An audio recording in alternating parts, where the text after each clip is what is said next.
أعوذ بالله من الشيطان الرجيم بسم الله الرحمن الرحيم السلام عليكم ورحمة الله تعالى وبركاته الحمد لله الحمد لله الحمد لله رب العالمين وبه نستعين على أمور الدنيا والدين وعلى آله وأصحابه أجمعين أما بعد سبحانك لا علم لنا إلا ما علمتنا إنك أنت العليم الحكيم وتب علينا إنك أنت التواب الرحيم رب اشرح لي صدري ويسر لي أمري واحلل عقدة من لساني يفقهوا قولي ولا حول ولا قوة إلا بالله العلي العظيم على هذه النية لجميع الأنبياء والمرسلين وعلى آله وأصحابه أجمعين لمشايخنا ولمعلمينا لأجدادنا وجداتنا أستاذ مشايخنا لجميع كله أجمعين الفاتحة أعوذ بالله من الشيطان الرجيم بسم الله الرحمن الرحيم الحمد لله رب العالمين الرحمن الرحيم مالك يوم الدين إياك نعبد وإياك نستعين اهدنا الصراط المستقيم صراط الذين أنعمت عليهم غير المغضوب عليهم ولا الضالين آمين قال مؤلفه رحمه الله تعالى ونفعنا بعلمه بالدارين آمين. Kemarin sudah kita jelaskan tentang dari kitab Bahrul Madi Syarah Mukhtasar Sahih At-Tirmidzi yang ditulis oleh Syekh Muhammad Idris Abdul Rauf Al-Marbawi. Kemudian kita sambung pada halaman ke-9 masalah ke-14. Masalah yang ke-14 membasuh kencing dan berak atau buang air besar dan najis dengan niatkah? Di sini ada masalah membasuh kencing, air kencing dan berak, buang air kecil dan air besar dan najis apakah dengan niat? Nah, jadi di sini dijawab kalau menurut sebagaimana kata Imam Nawawi yaitu sekalian ibadah itu dengan niat. Jadi menurut Imam Nawawi sebagaimana kemarin dijelaskan pada masalah 13 setiap ibadah itu tergantung dengan niat. Jadi bagaimana dengan buang kencing, air kecil dan air besar? Nah, tak ada patut, ada, iya. Jadi kada patut pada mafhumnya, pada pahamnya membuang air kecil dan air besar itu pada mafhumnya kada patut membasuh kencing dan berak itu dan najis-najis itu kenalah dengan niat. Jadi kada patut. Maka telah dijawab ulama. Nah, adapun seperti menghilangkan najis itu yang masyhurnya di sisi mazhab kita Imam Syafi'i, tiada berhajat kepada niat. Jadi menurut mazhab kita Imam Syafi'i bahwasanya membuang najis itu kada perlu dengan niat. Misalnya membasuh kami nawa itu kada perlu. Nah, itu kada perlu dengan niat. Nah, anak bebas bihira nawa itu kada perlu karena ia masuk di dalam bab at-turuq. Artinya bab segala dalam fikih itu yang ditinggalkan atau meninggalkan, meninggalkan. Jadi kada patut ditinggalkan aja dengan itu hal sepele misalnya behira pahami itu kada perlu dengan niat. Maka meninggalkan itu tiada berhajat kepada niat. Nah, kada perlu niatan dan telah ada naqal perkataan dinukil daripada ulama akan ijma' padanya. Jadi ijma' telah dinukil daripada ijma' ulama bahwasanya kada perlu berniat dengan membuang najis seperti membasuh air kencing dan membersihkan dari setelah buang hajat atau buang air besar. Kemudian masalah yang ke-15 masih dalam bab niat ya. Pada hadis yang pertama dari kitab Bahrul Madi. Masalah yang ke-15 meninggalkan berzina dan sekalian maksiat tidakkah dengan niat? Nah, di sini kemudian ada pertanyaan lagi. Bagaimana masalah meninggalkan zina dan maksiat yang lain? Apakah perlu dengan niat? Nah, di sini kemudian dijawab lagi oleh ulama. Nah, dalam kitab ini, kalau kita dengarkan hadis segala amal itu dengan niat. Nah, kalau kita dengarkan hadis yang tadi yang kita sebutkan sebelumnya yaitu innamal a'malu binniyat, setiap sesuatu amal itu bergantung kepada niat. Nah, maka meninggalkan maksiat itu pun dengan niatlah juga. Nah, maka dijawab oleh ulama. Demikian juga masalah ini dijawab ulama seperti masalah yang ke-14. Nah, jadi ada ulama menjawab seperti masalah yang ke-14 kada perlu niatan, yaitu tiada berhajat kepada niat karena masuk di dalam bab at-turuq juga. Nah, juga meninggalkan maksiat itu kada perlu dan niatan sengaja aku meninggalkan zina kada perlu. Nah, itu masuk dalam bab turuk. Nah, itu menurut suatu pendapat ulama. Tetapi juga hendak menghasilkan pahala, maulah juga dengan niat meninggalkan itu karena menjunjung firman Allah Ta'ala, surah Allah Ta'ala supaya berbeda ya pekerjaan ibadah dengan pekerjaan adat. Nah, jadi ada juga supaya menghasilkan pahala. Nah, ada juga pendapat hendaknya meninggalkan itu karena menjunjung. Jadi kada perlu niatan nih aku bejina itu karena apa? Karena menjunjung daripada suruh Allah Ta'ala supaya kita itu meninggalkan zina, wala taqrabuz zina, semata-mata menjunjung daripada suruhnya Allah Ta'ala, maka kita akan mendapatkan pahala. Misalnya berukuk, misalnya pendapatnya misalnya mengatakan makruh. Nah, kalau niat berukuk misalnya merokok misalnya semata-mata misalnya aku aja berukuk aja ya kan bisa Pak. Nah, itu kan dapat pahala. Tapi kalau dia misalnya hendak meninggalkan sesuatu yang makruh, nah maka dia akan mendapatkan pahala. Nah, jadi misalnya kita mancuntan misalnya, mancuntan itu kan menipu, nah itu kan haram hukumnya. Maka otomatis kita semata-mata menjunjung perintah Allah Subhanahu wa taala bahwasanya sesuatu yang haram itu wajib ditinggalkan, maka kita akan mendapatkan pahala. Nah, kemudian masuk ke masalah yang ke-16. Mengapa seperti zikir dan membaca Quran? Nah, jadi mengapa seperti berzikir, baca Quran, misalnya baca salawat dan yang azan tiada berhajat kepada niat juga. Nah, jadi kayak apa? Misalnya zikir, baca salawat, baca Quran itu azan tiada berhajat kepada niat juga. Begitulah kata ulama, padahalnya bukannya ia masuk di dalam bab turuk. Nah, jadi bukannya itu masuk dalam bab turuk. Jawab oleh ulama, maka seperti zikir dan membaca dan yang itu tiada berhajat karena sarahannya.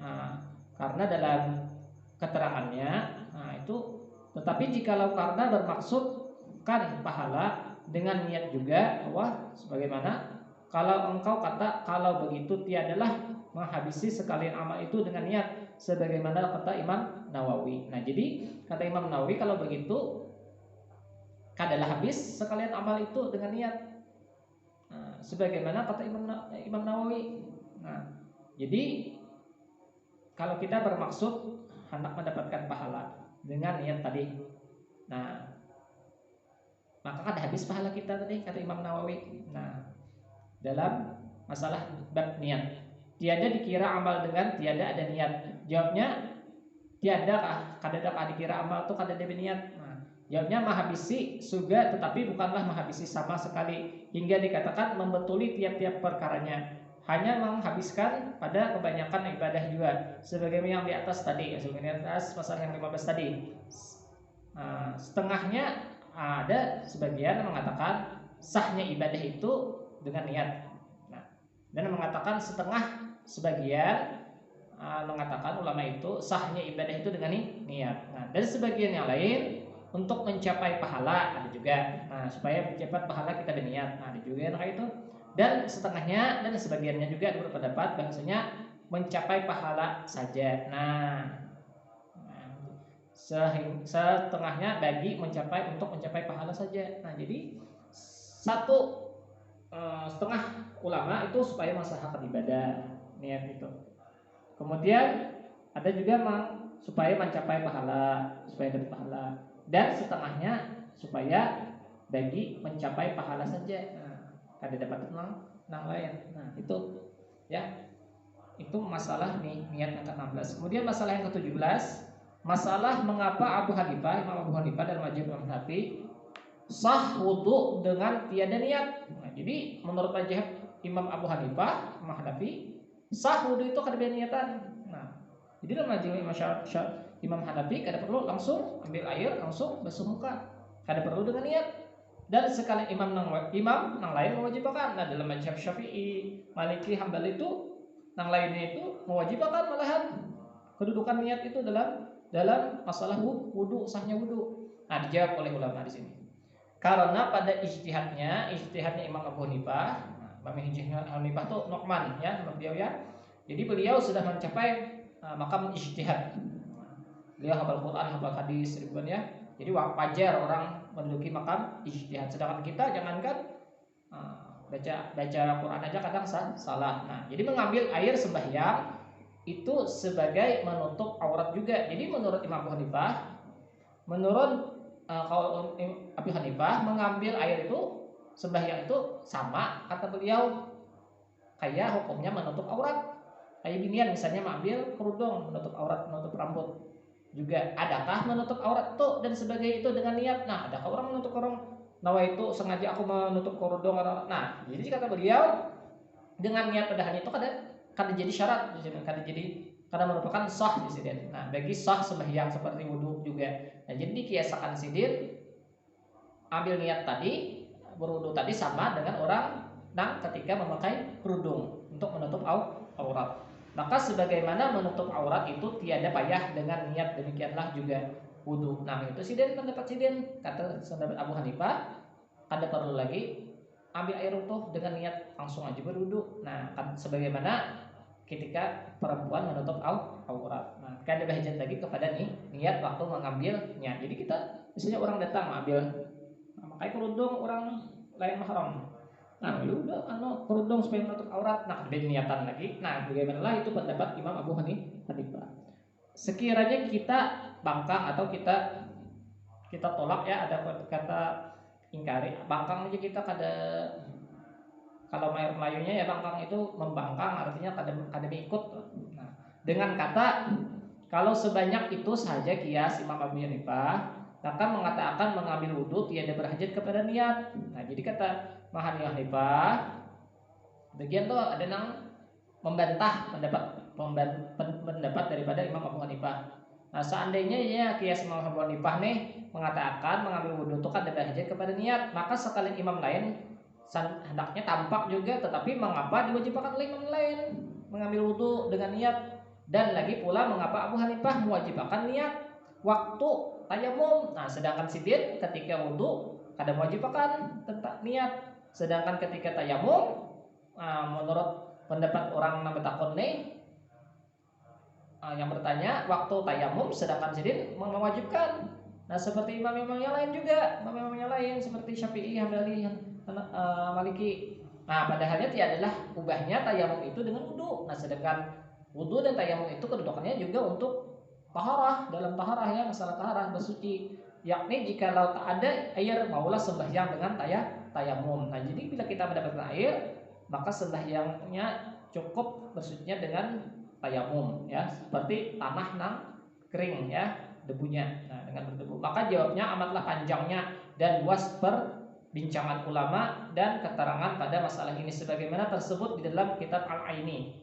Nah, dalam kitab Al-Aini ada diterangkan bahwasanya tentang perbincangan tentang pendapat Imam Abu Hanifah tentang masalah wudhu yang tidak berniat dan tayamum yang berniat. Dan tak usahlah aku panjangkan, hanya aku ringkaskan, kata Muhammad Idris Abdul Rahman Al-Mardawi atas mengambil faidah dan hampir kepada paham saja ya, supaya kita paham aja.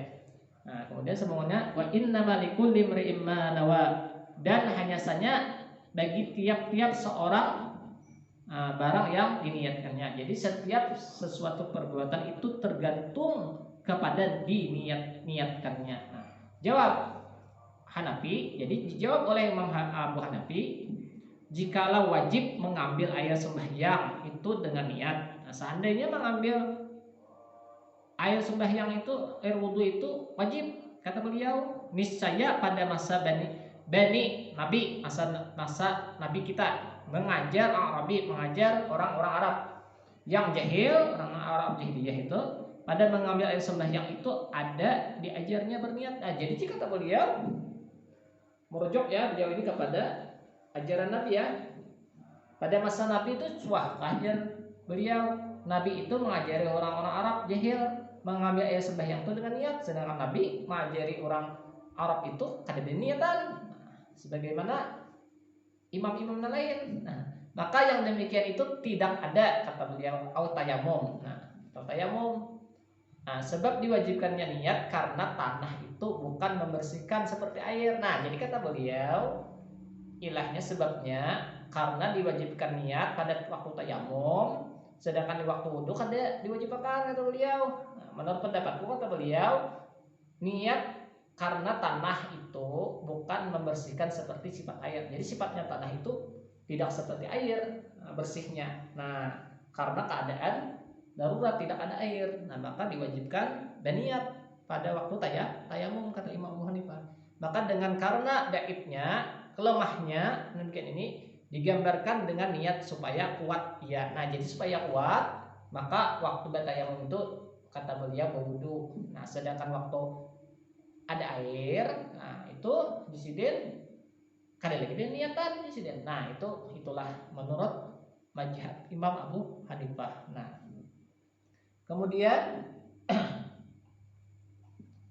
ini nanti masalah berlapas dengan niat. Nah, nanti kita masuk masalah yang ke-18, masalah tentang berlapas dengan niat. Nah, tadi masalah tentang membasuh kencing dan air besar, air kecil yang besar dan dan hadas. Kemudian masalah niat berzina meninggalkan maksiat.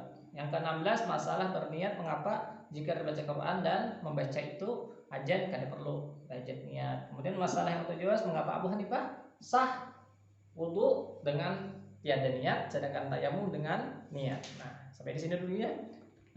Salah ampun, mohon ridha, mohon maaf. Hadanallahu ajma'in. Assalamualaikum warahmatullahi taala wabarakatuh. Al-Fatihah. A'udzu billahi minasyaitonir rajim. Bismillahirrahmanirrahim. Alhamdulillahirabbil alamin arrahmanir rahim maliki yaumiddin. Iyyaka na'budu wa iyyaka nasta'in. Ihdinas siratal mustaqim, siratal ladzina an'amta 'alaihim ghairil maghdubi 'alaihim waladdallin. Amin. Bismillahirrahmanirrahim. Alhamdulillahirabbil alamin. Wassalatu wassalamu ala asyrafil anbiya'i wal mursalin sayyidina Muhammadin wa ala alihi washabihi ajma'in. اللهم انفعنا بما علمتنا وزدنا علما نافعا وعملا متقبلا. اللهم ارنا الحق حقا وارزقنا اتباعه وارنا الباطل باطلا وارزقنا اجتنابه خير الظن واخر انك على كل شيء قدير. رحيم العفو فاعف عنا يا كريم يا ارحم الراحمين يا ارحم الراحمين. فرج على المسلمين. ربنا تقبل منا انك انت السميع العليم وتب علينا انك انت التواب الرحيم. ربنا اتنا في الدنيا حسنه وفي الاخره حسنه وقنا عذاب النار. صلى الله على خير خلقه سيدنا محمد بفضل سبحان ربك رب العزه عما يصفون. سلام على المرسلين والحمد لله رب العالمين. تقبل الله منكم إنه منكم